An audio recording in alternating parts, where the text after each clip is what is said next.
आज हम बात करने वाले हैं मैन्युफैक्चरिंग प्रोसेस मतलब विनिर्माण प्रक्रम।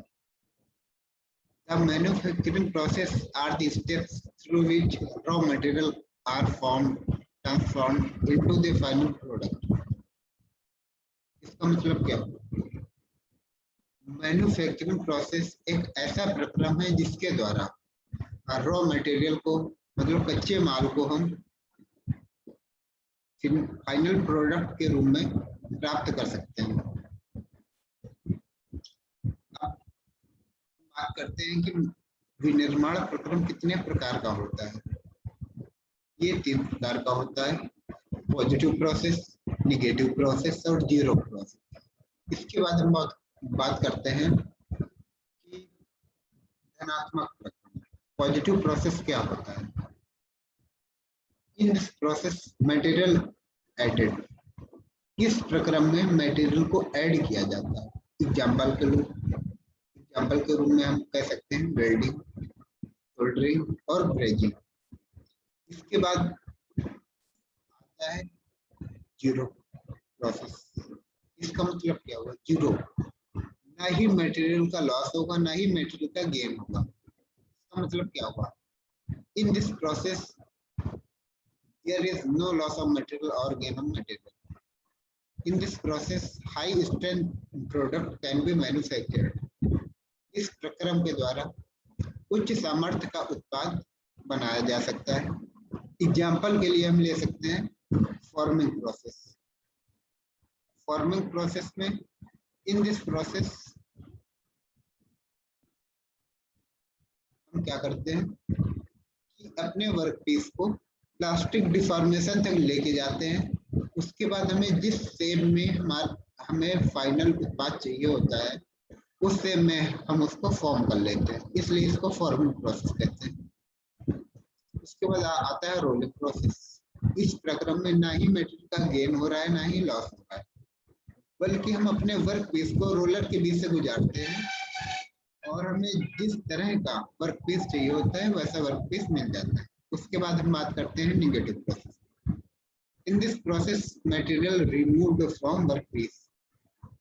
इसका मतलब क्या हुआ? यहाँ पर लॉस ऑफ मटेरियल हो रहा है। एग्जाम्पल के लिए मशीनिंग प्रोसेस। जब भी हम लेथ मशीन में कोई भी प्रक्रम करते हैं तो चिप्स के रूप में हमारे मटेरियल का लॉस होता है। या मिलिंग प्रोसेस कर रहे हैं, अगर हम मिलिंग मशीन में मिलिंग प्रक्रम कर रहे हैं तो मटेरियल हमारा चिप्स के रूप में निकल रहा है, तो इसका मतलब क्या हुआ? मटेरियल लॉस हो रहा है।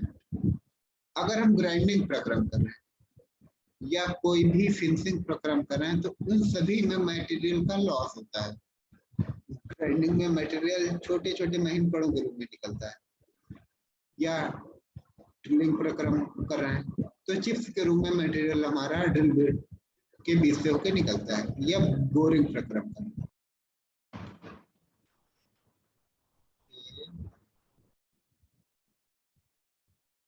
इसके बाद हमारा आता है कास्टिंग प्रोसेस। यह भी एक प्रकार का स्पेशल मैन्युफैक्चरिंग प्रोसेस है। इसमें क्या होता है कि हम सबसे पहले रॉ मटेरियल को लेते हैं, उसे मेल्ट करते हैं। मेल्ट करने के बाद हम एक मोल्ड बनाते हैं। मोल्ड का मतलब क्या होता है? एक बालू के अंदर हम कैविटी देते हैं, उस कैविटी में इस मोल्टन मेटल को पोरिंग कर देते हैं और हमें जिस शेप का उत्पाद चाहिए होता है वैसा हमें उत्पाद मिल जाता है। हम इसके बारे में बाद में करेंगे। हम सबसे पहले पॉजिटिव प्रक्रम को देखते हैं। अब हम देखते हैं पॉजिटिव प्रोसेस। इसका मतलब इन दिस प्रोसेस हम मटेरियल का गेन करते हैं, जैसे वेल्डिंग प्रोसेस। तो अब हम बात करते हैं वेल्डिंग प्रोसेस क्या है। In this process we can join two similar or dissimilar metal with the help of filler or non-filler by heating or without heating, by force or without force। हम welding कितने प्रकार से कर सकते हैं? क्या क्या कंडीशन है वेल्डिंग की?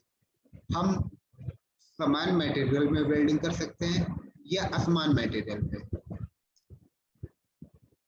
फिलर मटेरियल का यूज कर भी सकते हैं, नहीं कर सकते हैं।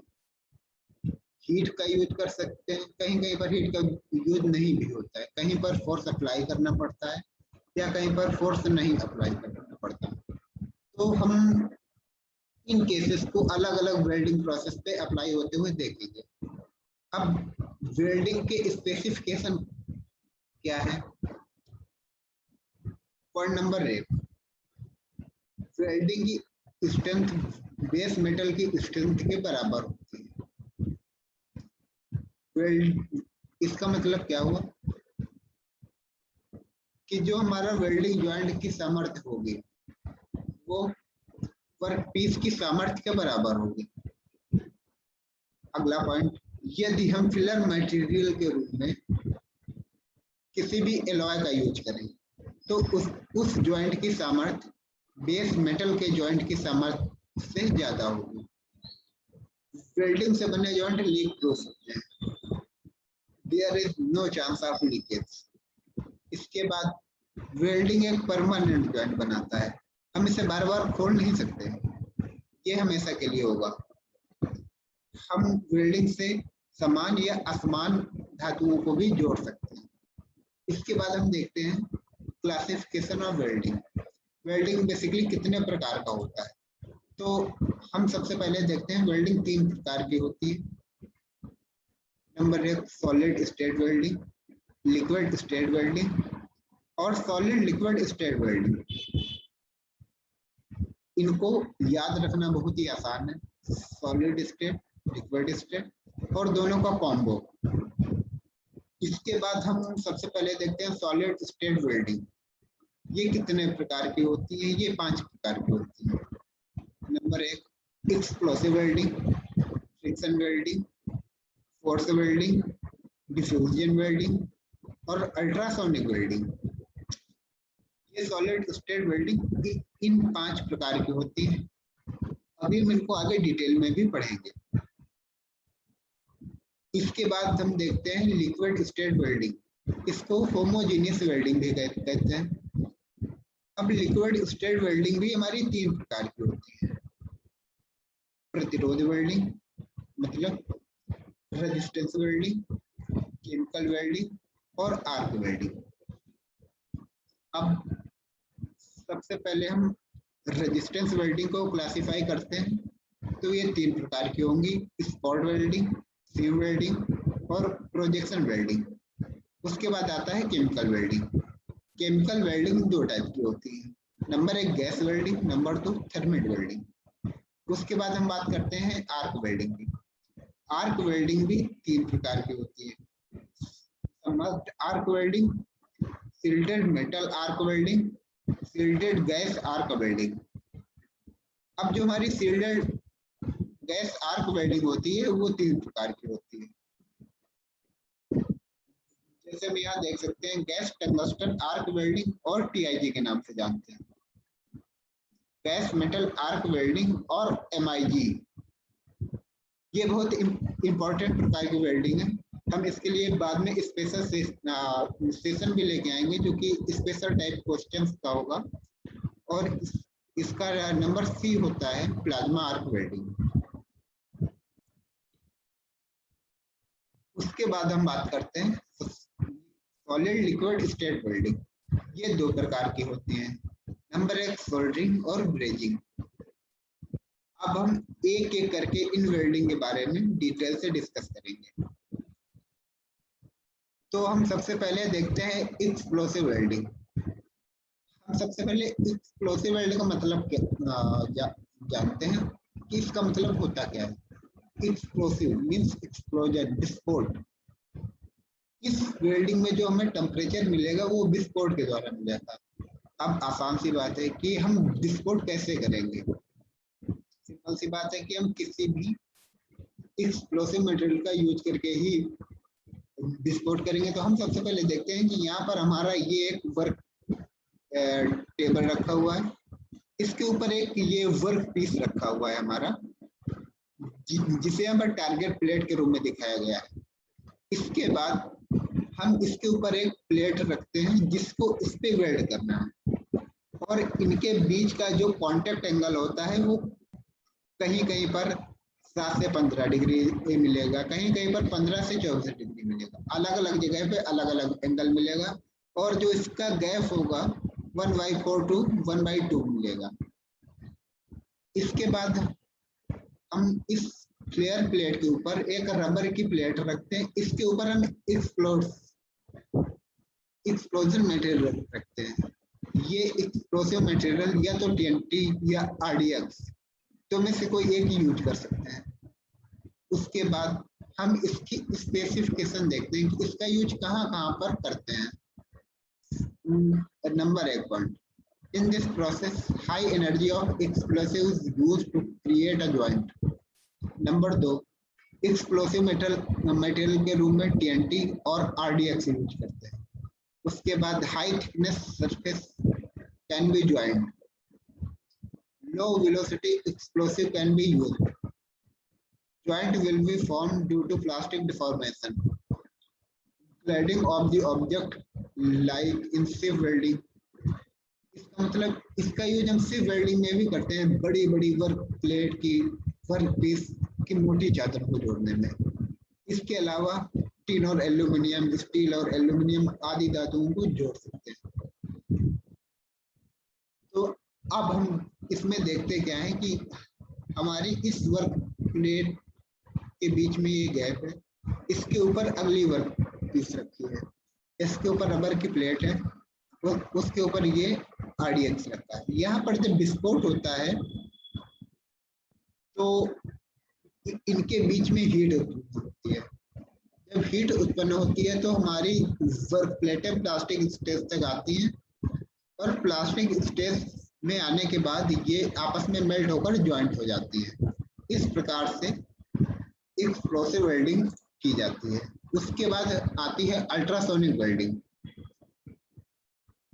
अल्ट्रासोनिक वेल्डिंग के नाम से ही पता चल रहा है कि इसमें अल्ट्रासोनिक वेव का यूज किया गया होगा। अब ये कहाँ यूज की जाती है, हम सबसे पहले इसको देखते हैं। Used in less thickness material, मतलब इसको बहुत ही पतली प्लेटों में जोड़ने में यूज किया जाता है, जैसे फॉइल्स और स्ट्रिप, जिनकी मोटाई 1 से 2 mm तक होगी।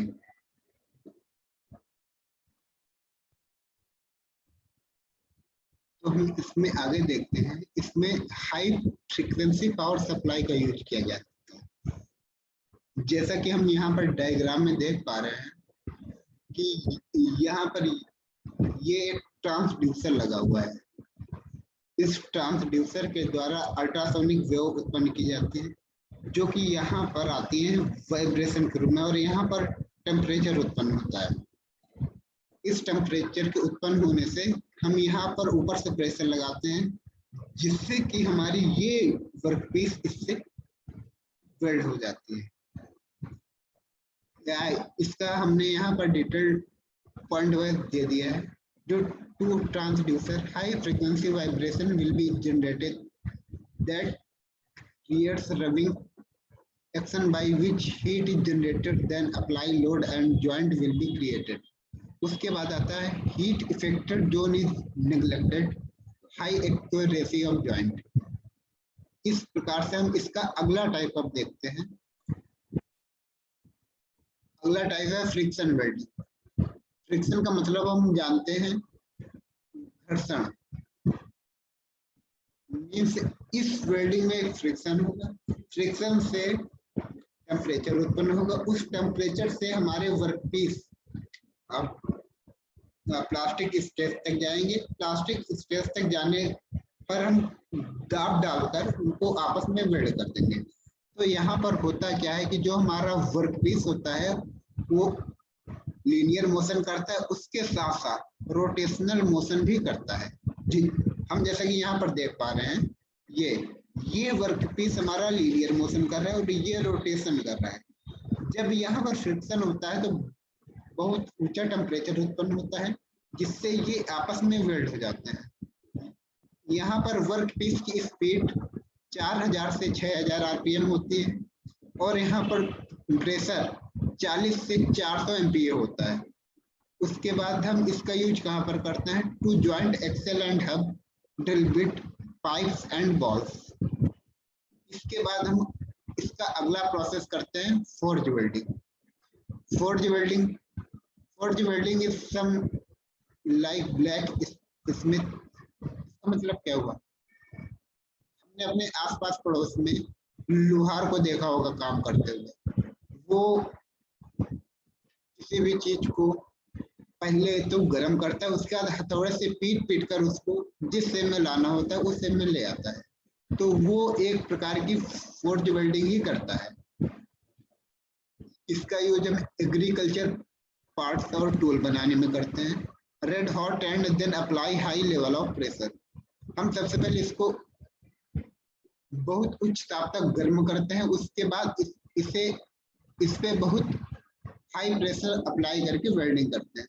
इसमें ऑक्सीडेशन की संभावना होती है, हमारा जो वर्क पीस होगा उसका ऑक्सीकरण हो सकता है। इसका अगला नंबर आता है डिफ्यूजन वेल्डिंग। ये सेम फोर्ज वेल्डिंग की तरह ही है, इसमें सिर्फ बेसिक सा अंतर है कि इसमें ऑक्सीडेशन की कोई भी संभावना नहीं होती है। रीजन क्या है, इसमें हम जो भी वेल्डिंग प्रोसेस करते हैं वो एक वैक्यूम के अंदर करते हैं जहां पर कोई भी गैस नहीं होती। जब गैस नहीं होगी तो ऑक्सीडेशन पॉसिबल नहीं होगा। इस प्रकार से हमारा इस सॉलिड स्टेट वेल्डिंग। इसके बाद हम अगले वीडियो में अगली वेल्डिंग की बात करेंगे, लिक्विड स्टेट वेल्डिंग की, जो कि मैं अगले दिन अपलोड करूंगा। Okay, bye.